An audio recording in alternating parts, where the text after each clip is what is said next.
Have you ever heard that sleeping in an air-conditioned room with the doors and windows shut can make you run out of oxygen? Some even say it could be dangerous.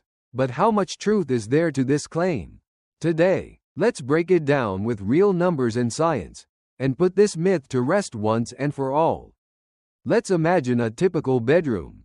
It's about 160 square feet. That's roughly 15 square meters, with a standard ceiling height of 10 feet, or 3 meters. That gives us about 1,600 cubic feet of air, or 45,000 liters. Now here's the key. Air is made up of about 21% oxygen. So this room contains roughly 9,450 liters of pure oxygen. Sounds like a lot, right? That's because it is. An average adult at rest, like when sleeping, uses about 0.27 liters of oxygen per minute. Over 1 hour, that's about 16 liters. Multiply that by 5 people over 10 hours of sleep, and you get 5 times 16 times 10 equals 800 liters of oxygen used overnight. Compare that to the 9,450 liters available, and it's clear. There's more than enough oxygen to go around. Even if the room is sealed, oxygen levels wouldn't drop anywhere near dangerous levels over the course of a single night. So if oxygen isn't the problem, what is? That would be carbon dioxide. Every time we breathe out, we release carbon dioxide, about 0.3 liters per minute per person.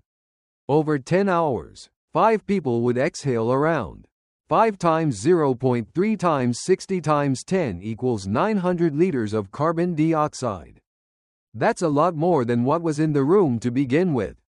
Fresh air usually contains just 0.04% carbon dioxide. But in a poorly ventilated room, that number can rise fast. Once carbon dioxide hits around 1,000 to 2,000 parts per million, people often start to feel tired, groggy, or get mild headaches. If it climbs to 5,000 ppm or more, the symptoms get worse: fatigue, shortness of breath, maybe even confusion. But here's the thing. It's extremely rare for carbon dioxide to reach those high levels overnight in a regular bedroom, even with the door closed. That's because most rooms aren't airtight. Air leaks in and out through small gaps in windows, doors, vents, or even the walls. Let's be crystal clear. Sleeping in a closed room with the AC on will not cause you to run out of oxygen or die from carbon dioxide buildup, not under normal, everyday conditions. Sure, you might feel a little stuffy in the morning if the room has no ventilation. But this is a comfort issue, not a life or death situation. The human body is incredibly resilient, and the air exchange in most homes, even closed ones, is enough to prevent dangerous gas levels. If you're still concerned about indoor air quality, here are a few simple tips. Crack a window open just a bit. If possible, use an air purifier with a carbon dioxide sensor or ventilation feature. Consider a ceiling fan or air circulator to keep air moving, or install a small ventilation system, especially if the room is heavily insulated. These steps can make your air feel fresher and help avoid that morning grogginess some people experience. So the next time someone says, "Don't sleep with the AC on, it'll suffocate you," you'll know better. The science is clear.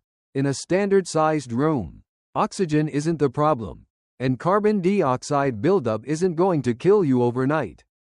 What really matters is good ventilation and keeping your indoor air fresh, not fear-based myths. Thanks for watching. If you found this helpful, hit like, subscribe, and share it with someone who always cracks the window in the middle of the night, just in case.